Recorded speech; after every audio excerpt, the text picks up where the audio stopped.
La première façon de faire cette liste déroulante, ce serait d'aller dans Choix équipement et de choisir dans les types de faire une enum et d'ajouter des valeurs.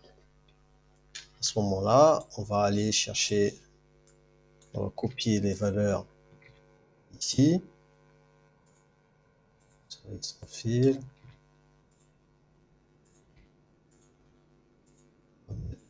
tablette,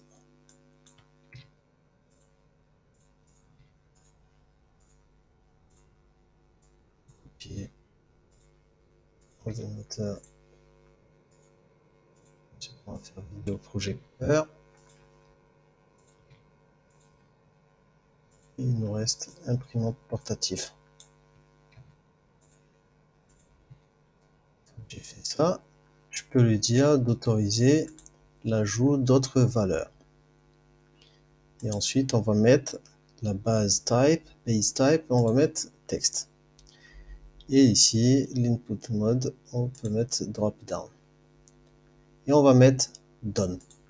On va faire save, on va regarder le résultat. Maintenant, lorsque l'utilisateur clique, donc on voit que notre liste de matériel est affichée à l'écran. Mais le problème, c'est que si vous avez une liste de matériel qui est conséquente, ça va vous prendre un temps considérable pour rentrer manuellement chaque valeur. Donc, c'est pas la meilleure solution. On va voir une autre solution. Ce que je vais faire, c'est que je vais tout enlever. Je vais tout enlever. Et au lieu de mettre enum, je vais remettre le type initial qui était texte.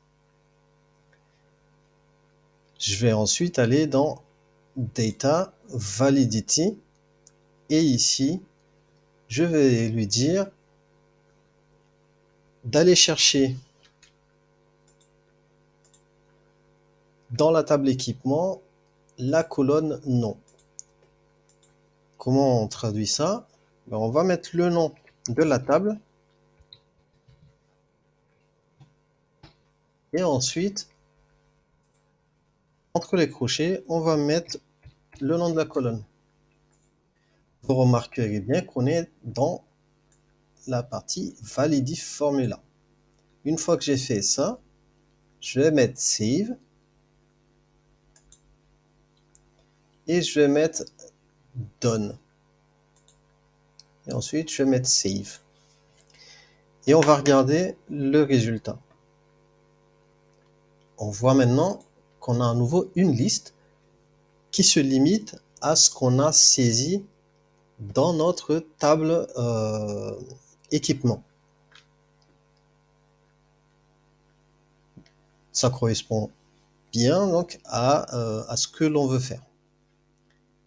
Si je retourne dans la formule, ici, on voit que c'est bien une liste en fait. AppSheet va chercher une liste.